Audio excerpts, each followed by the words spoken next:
Garments का export करना चाहते हो, स्पेशली कॉटन गारमेंट्स का, तो ये वीडियो आपके लिए बहुत ज़्यादा ज़रूरी है। इस वीडियो में बताने जा रहा हूँ कॉटन गारमेंट्स कौन कौन से एक्सपोर्ट होते हैं, पूरी A to Z इन्फॉर्मेशन देने जा रहा हूँ, कैसे आपको एक्सपोर्ट करना है, किन चीज़ों का ध्यान में रखना और इन्वेस्टमेंट कितनी लगेगी। कॉटन गारमेंट्स की बात करूँ तो ये भी एक ऐसा प्रोडक्ट है जो कम पैसों में आप शुरू कर सकते हो। अप्रॉक्स 40,000 से लेकर आप इसकी शुरुआत कर सकते हो। मिनिमम इन्वेस्टमेंट आपकी इतनी लगेगी। लेकिन हमें ये भी पता होना चाहिए कि कौन कौन से कॉटन गारमेंट्स की डिमांड सबसे ज़्यादा है, ताकि हम उसी गारमेंट को फोकस करें और उसी अकॉर्डिंगली हम एक्सपोर्ट करें। मैं हर्ष धवन इंटरनेशनल बिजनेस ट्रेनर स्वागत करता हूं आपका इंपोर्ट एक्सपोर्ट बिजनेस के नंबर 1 चैनल पर। चाहो तो चेक कर लो। अब बात करते हैं कि इंपोर्ट एक्सपोर्ट बिजनेस करना है हमने प्रोडक्ट का सिलेक्शन किया। अब अगला स्टेप क्या होगा? सबसे पहले हमें यह पता होना चाहिए कि चलो हमने गारमेंट का सिलेक्शन किया, कॉटन गारमेंट्स का सिलेक्शन किया। अगले स्टेप में हमें ये पता होना चाहिए कौन कौन से कॉटन गारमेंट्स की सबसे ज़्यादा डिमांड है, ताकि हम उस अकॉर्डिंगली अपनी इन्वेस्टमेंट करें। चलिए अब बताता हूँ कौन से कॉटन गारमेंट्स की सबसे ज़्यादा डिमांड है। सबसे ज़्यादा जो आज की डेट में एक्सपोर्ट होती हैं वो है कॉटन शर्ट्स। सबसे ज़्यादा कॉटन शर्ट्स एक्सपोर्ट करिए, जिसमें क्रू नेक और वी नेक, स्कूप नेक, ये सबसे ज़्यादा एक्सपोर्ट की जाती है। अलग अलग तरीके के डिफरेंट स्लीव लेंथ्स वाली भी टी शर्ट सबसे ज़्यादा एक्सपोर्ट की जाती है। उसके बाद इसमें आती हैं पोलो शर्ट्स, जो सबसे ज़्यादा कॉमन है। अगर आप देखा होगा पोलो शर्ट में दे हैव अ कॉलर, तो एक कॉलर होता है और साथ में ऊपर उसके बटन्स वगैरह दिए होते हैं। तो ये पोलो शर्ट सबसे ज़्यादा यूज़ किए जाते हैं। सेमी कैजुअल ओकेजन्स या कैजुअल ओकेजन्स में इसका यूज़ ज़्यादा किया जाता है, तो इसकी डिमांड भी आपको अच्छी खासी मिलेगी। अगर आप जीन्स एक्सपोर्ट करना चाहते हो तो जीन्स की भी आपको अच्छी खासी डिमांड मिलेगी। जितनी कंफर्टेबल जीन्स होती हैं उसकी अच्छी खासी डिमांड आपको इंटरनेशनल ट्रेड में मिलेगी। शॉर्ट्स की मैं बात करूं तो शॉर्ट्स में अलग अलग स्टाइल्स के, जैसे कैजुअल शॉर्ट्स हो गया, एथलेटिक शॉर्ट्स हो गया, डेनिम शॉर्ट्स हो गया, इनकी डिमांड आपको अच्छी खासी मिलेगी। ड्रेसेस की मैं बात करूं, चाहे वो फॉर्मल ड्रेसेस हो चाहे वो कैजुअल ड्रेसेस हो, तो इनकी डिमांड भी आपको अच्छी खासी मिलेगी। स्कर्ट्स की अगर मैं बात करूं तो उसमें अलग अलग डिफरेंट लेंथ्स और स्टाइल्स में आपके पास डिमांड आएगी। जैसे ए लाइन होता है, इसमें एक डिफरेंट लेंथ और स्टाइल होता है। पेंसिल टाइप होता है, मैक्सी स्कर्ट्स होती है, तो इसकी डिमांड आपको अच्छी मिलेगी। लेगिंग्स की अगर मैं बात करूं तो लेगिंग्स की भी अच्छी खासी डिमांड मिलेगी। इवन लेगिंग्स में अगर एथलेटिक वियर की बात करूं तो इसकी डिमांड आपको पूरे बल्क में मिलेगी, ध्यान रखिएगा। स्वेटशर्ट्स की बात करूं तो स्वेटशर्ट में अच्छी खासी आप डिमांड ले सकते हो। अच्छे स्टाइल्स हैं आज की डेट में मार्केट के अंदर। इवन पुल ओवर्स हो गए, जिपअप्स हो गए, तो इनकी डिमांड्स भी आपको अच्छी खासी मिलेगी। और पिछले कुछ समय में जो सबसे ज़्यादा डिमांड बढ़ी है वो बढ़ी है हुडीज़ की। तो हुडीज़ की डिमांड आपको अच्छा खासा मिलेगा इंटरनेशनल मार्केट में। इसके बाद अगर हम बात करें स्वेटर्स की डिमांड देख रहे हो कि सर्दी डे बाय डे हर देश में बढ़ती चली जा रही है, तो स्वेटर्स की डिमांड आपको अच्छी खासी मिलेगी। इसमें क्रू नेक की अच्छी खासी डिमांड आ रही है, वी नेक की अच्छी खासी डिमांड आ रही है और कार्डिगन्स की अच्छी खासी डिमांड आ रही है। अगर हम बात करें टैंक टॉप्स की, तो स्लीवलेस टॉप्स जितने भी हैं इसमें उसकी डिमांड अच्छी खासी आ रही है। ब्लाउजेस की बात करूं तो ब्लाउजेस की डिमांड अच्छी खासी आ रही है।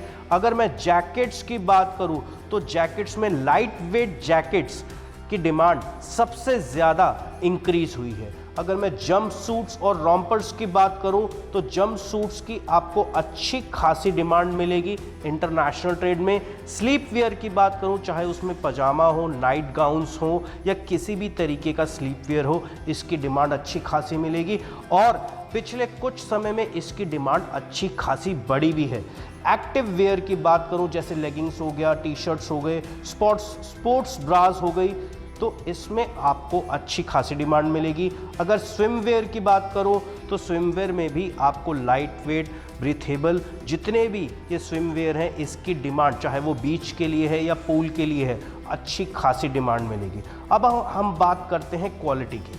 जैसा कि मैंने आपको हमेशा बताया, हर वीडियो में बताता हूँ कि भैया हमें क्वालिटी के बारे में पता होना चाहिए। ये मत सोचिए कि मैं मार्केट में गया और सीधा प्रोडक्ट परचेज़ किया और एक्सपोर्ट कर दिया। जब आप बायर के सामने बैठते हैं ना, तो ये सारी चीज़ें आपको कलेक्ट करनी है, यानी इन शॉर्ट होमवर्क पूरा करके बैठना है। बायर ने क्वेश्चन पूछा, अच्छा बताओ यार ये क्वालिटी दोगे, आप क्या उससे पूछोगे कि भैया अच्छा ये भी क्वालिटी होती है, मुझे तो पता ही नहीं था, मैं मार्केट से अरेंज कर दूंगा। आप खुद सोचो, जब आप परचेज करने जाते हो तो एक माइंड मेकअप करके जाते हो कि मैं प्रोडक्ट परचेज कर रहा हूँ, समझे? तो आप जाते हो, ऑर्डर देते हो, आप नहीं दोगे, किसी और से बात करेगा, कोई और प्रेजेंट कर देगा, तो उसके पास ऑर्डर चला गया। इसीलिए शिकायत आती है फिर बार बार कि सर बायर नहीं मिलता। अगर हमें खुद ही प्रोडक्ट की नॉलेज नहीं है तो हम बायर को क्रैक कैसे करेंगे? इसीलिए कहता हूँ जो लोग इस वीडियो को पहली बार देख रहे हैं तो अभी सब्सक्राइब कर लो। चलो बात करते हैं अब कौन कौन सी क्वालिटी होती है इसके अंदर। सबसे पहले इसकी क्वालिटी है स्टेपल लेंथ, जो कि एक तरीके से आप कह सकते हो इसको शॉर्ट स्टेपल कॉटन भी कहा जाता है, जिसमें जो फाइबर होते हैं वो काफ़ी लेंथ में शॉर्टर होते हैं। तो इसमें इसी में स्टेपल लेंथ में शॉर्ट स्टेपल लेंथ आता है, और मीडियम स्टेपल कॉटन आता है, लॉन्ग स्टेपल कॉटन आता है। फाइबर स्ट्रेंथ की आपको पहचान होनी चाहिए इसके अंदर। कलर इसमें डिफरेंट टाइप्स ऑफ कलर है, जैसे वाइट कॉटन में भी आता है, कॉटन फाइबर की पहचान होनी चाहिए, इसमें प्योरिटी की पहचान आपको होनी चाहिए। इवन इसमें ऑर्गेनिक कॉटन भी आता है। अब ये आपके माइंड में आएगा सर ये ऑर्गेनिक कॉटन है क्या? ऑर्गेनिक कॉटन आज की डेट में सबसे ज़्यादा डिमांडिंग प्रोडक्ट है। मोस्टली यूएस यूरोप में आजकल ऐसी डिमांड देखी गई है जो कि कहते हैं हमें ऑर्गेनिक कॉटन चाहिए। अब लोगों के माइंड में कन्फ्यूजन आ जाता है, यार ये ऑर्गेनिक फूड तो सुना था, ये ऑर्गेनिक कॉटन है क्या?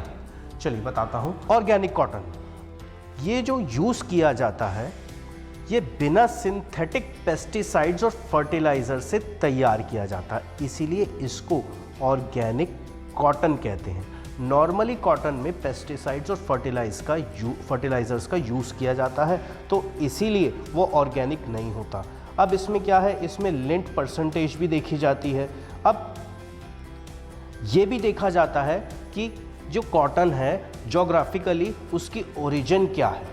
तो ये सारी चीज़ें आपको ध्यान में रखनी है और ये पता भी होना चाहिए। इसमें अपलैंड कॉटन भी आता है, एक सुपीमा कॉटन भी आता है, इजिप्शियन कॉटन भी आता है, और इसके बाद आपको ये भी पता होना चाहिए कि कॉटन जो है इसके हर कॉटन के अलग अलग प्रोसेसिंग मेथड्स हैं। तो कई बार बायर आपसे ये भी डिमांड कर लेगा कि भैया ये किस तरीके से इसको प्रोसेस्ड किया गया है। तो इन चीज़ों को आपको ध्यान में रखना है। अब इसमें ग्रेडिंग भी आती है। अगर मैं बात करूं, देखो ग्रेड 1 होता है, सपोज करो बायर कहता है मुझे ग्रेड 1 चाहिए, तो ग्रेड 1 में बायर आपसे मांग रहा है हाई क्वालिटी कॉटन की डिमांड कर रहा है। ग्रेड 1 में बायर का मतलब होता है भैया मुझे हाई क्वालिटी कॉटन चाहिए विथ मिनिमल इम्परफेक्शंस। ग्रेड 2 में लोअर क्वालिटी की वो डिमांड कर रहा है। लोअर क्वालिटी में क्या होता है, जिसमें जो इम्परफेक्शंस होते हैं वो विजिबल होते हैं। तो अगर लोअर कॉटन की डिमांड कर रहा है वो आता है ग्रेड 2 और ग्रेड 3 में।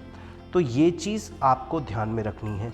अब इसमें ये भी बायर आपसे इंस्पेक्शन मांग सकता है कि भैया इसमें पेस्टिसाइड्स और केमिकल का कितना यूज़ हुआ है, उसके मुझे सर्टिफिकेशंस चाहिए। तो यही चीज़ है, हमें क्वालिटी के बारे में अगर हमें पता नहीं होगा तो हम बायर के साथ डील क्रैक कैसे करेंगे मेरे भाई? क्वालिटी को जानिए। इंपोर्ट एक्सपोर्ट बिजनेस आसान है, लेकिन हमारी यूएसपी यही है भैया, देखो हम स्ट्रेट फॉरवर्ड एक एक चीज़ सिखाते हैं।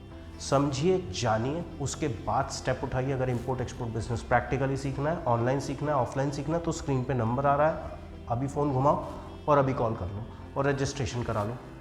तो अब यहाँ से आगे बढ़ते हैं। अब हम जानते हैं हिंदुस्तान में मैन्युफैक्चरिंग यूनिट्स कॉटन की आपको कहाँ कहाँ मिलेगी, कहाँ से आपको एक कॉटन सस्ता मिले। सबसे पहली चीज़ आप चले जाइए तिरुपुर, जो कि तमिलनाडु में। तिरुपुर का नाम नाइटवेयर कैपिटल ऑफ इंडिया बोला जाता है इसको। अब यहाँ पे आप जाएंगे, चाहे आपको टी शर्ट चाहिए, होजरी चाहिए, स्पोर्ट्स वियर चाहिए, किसी भी तरीके के अपैरल आइटम्स चाहिए, सब मिल जाएगी। फिर उसके बाद आप अहमदाबाद भी जा सकते हैं। अहमदाबाद में भी अच्छे खासे आपको कॉटन की वैरायटीज़ मिल जाएगी, रेडीमेड गारमेंट्स मिल जाएंगे। अगर आप मुंबई जाएंगे तो मुंबई में भी आपको कॉटन की और गारमेंट्स की अच्छी खासी वैरायटी मिल जाएगी। कैजुअल और फॉर्मल वियर दोनों आपको मुंबई में मिल जाएंगे। बैंगलोर में चले जाएंगे तो बैंगलोर में आपको भी मिल जाएगा।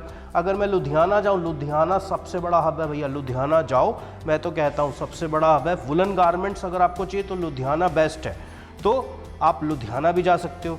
आज की डेट में नोएडा या गुरुग्राम में भी आपको मैन्युफैक्चरिंग यूनिट्स मिल जाएंगी। अगर आप राजस्थान में हैं तो जयपुर में आपको मिल जाएगा। जयपुर में स्पेशली जो है ना एथनिक वेयर आपको मिलेगा, कॉटन साड़ी और ड्रेसेस, ये आपको जयपुर में मिल जाएगा।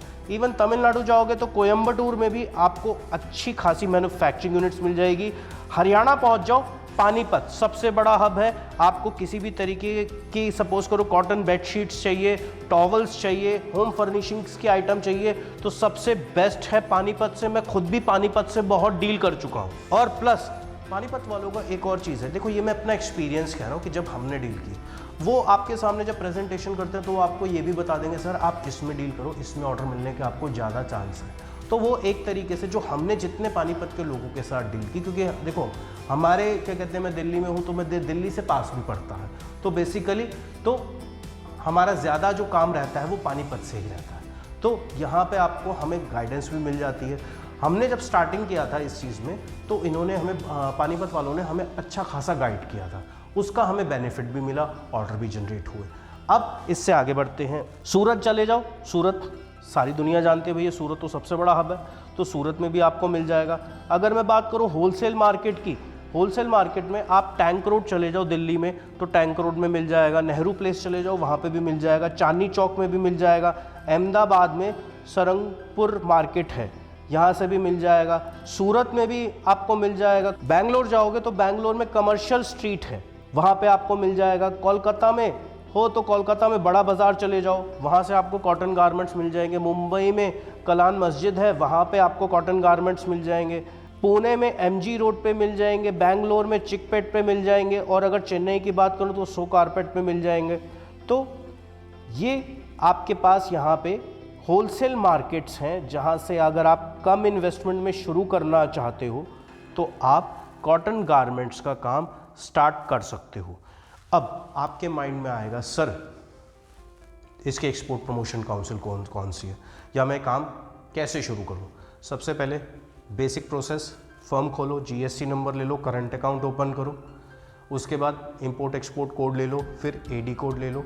अब ये जो कॉटन की एक्सपोर्ट प्रमोशन काउंसिल है इसकी आरसीएमसी ले लो, मेंबरशिप ले लो। आरसीएमसी की फुल फॉर्म होती है रजिस्ट्रेशन कम मेंबरशिप सर्टिफिकेट। अगर मैं बात करूं कॉटन गारमेंट्स की एक्सपोर्ट प्रमोशन काउंसिल कौन सी है तो वो है टैक्स प्रोसिल। तो याद रख लेना टैक्स प्रोसिल। टैक्स प्रोसिल भी ले सकते हो aepcindia.com। मेरा सजेशन ये रहेगा कि दोनों ही ले लो, सबसे ज़्यादा एडवांटेज मिलेगा। तो अब चाहे अब इसमें क्या है ना, आप अगर आप दोनों की लोगे तो अगर आप यान में, कॉटन यान में डील करते हो, फैब्रिक में डील करते हो, तो ये सारी की सारी चीज़ें कवर हो जाएंगी, तो एक एडवांटेज आपको मिल जाएगा। अगर हम बात करें कौन से देशों को हमें टारगेट करना चाहिए, कौन से देशों में हमें ज़्यादा मार्जिन मिलेगा, तो सबसे पहली कंट्री किसी भी प्रोडक्ट को टारगेट करो तो यूएसए है। यूएसए और यूरोप, ये दोनों देश ऐसे हैं, या यूरोप में जितने भी कंट्रीज़ हैं मैक्सिमम कंट्रीज से आपको मार्जिन्स अच्छे ही मिलेंगे। लेकिन फिर वही बात, वो क्वालिटी में बिल्कुल कॉम्प्रोमाइज़ नहीं करेंगे, हाईली प्रोफेशनल डील करते हैं, तो ये ध्यान में रखिएगा। अगर आप इंपोर्ट एक्सपोर्ट बिजनेस सीखना चाहते हैं, आपको डॉक्यूमेंटेशन के बारे में कुछ भी नहीं पता, क्या प्रोसेस है लॉजिस्टिक, शिपिंग, पैकेजिंग का, क्या प्रोसेस है, अगर आपको फिनेंस चाहिए सरकार से, तो प्रैक्टिकली हम इंपोर्ट एक्सपोर्ट बिजनेस की ट्रेनिंग प्रोवाइड करते हैं। ऑनलाइन और ऑफलाइन हमारी ट्रेनिंग चलती है। स्क्रीन पे जो नंबर आ रहा है उस पर कॉल करके आप रजिस्ट्रेशन करा सकते हैं। अब इसके बाद हम यहाँ से आगे बढ़ते हैं। यूएसए जैसे कि मैंने कहा सबसे अच्छा मार्केट है। यूएई में आप एक्सपोर्ट करिए, अच्छा काम मिलेगा, अच्छा मार्जिन मिलेगा। यूनाइटेड किंगडम को एक्सपोर्ट करिए, जर्मनी को एक्सपोर्ट करिए, फ्रांस को एक्सपोर्ट करिए, नीदरलैंड्स को एक्सपोर्ट करिए, इटली एक्सपोर्ट करिए, स्पेन एक्सपोर्ट करिए, सऊदी अरेबिया एक्सपोर्ट करिए। साउथ अफ्रीका में भी अच्छा खासा माल जा रहा है, सिंगापुर में भी माल जा रहा है, बांग्लादेश और ब्राज़ील में भी अच्छा खासा माल जा रहा है। तो आपको बेनिफिट यहाँ पे मिल जाएगा कि भैया प्रोडक्ट एक्सपोर्ट करो और अच्छे खासे पैसे कमाओ। तो दोस्तों ये थी क्वालिटी, ये थे प्रोडक्ट्स, किस तरीके से एक्सपोर्ट करना है, सोचिए समझिए फिर एंटर करिए। एक्सपोर्ट इंपोर्ट बिजनेस बहुत ही आसान है, ये कोई मुश्किल नहीं है। अभी तक जितने भी हमारे वीडियोस बने, आप एक भी वीडियो देखिए, आप मुझे ये बताइए कमेंट बॉक्स में आपको मुश्किल लग क्या रहा है। आप लोगों के माइंड में है कि ये बहुत मुश्किल है, बट ये मुश्किल है ही नहीं। सीख लीजिए, समझ लीजिए, वीडियो देखते जाइए, समझ आता रहेगा। तो बने रहिए हमारे साथ। इस वीडियो में इतना ही, मिलता हूँ अगले वीडियो में, तब तक के लिए जय।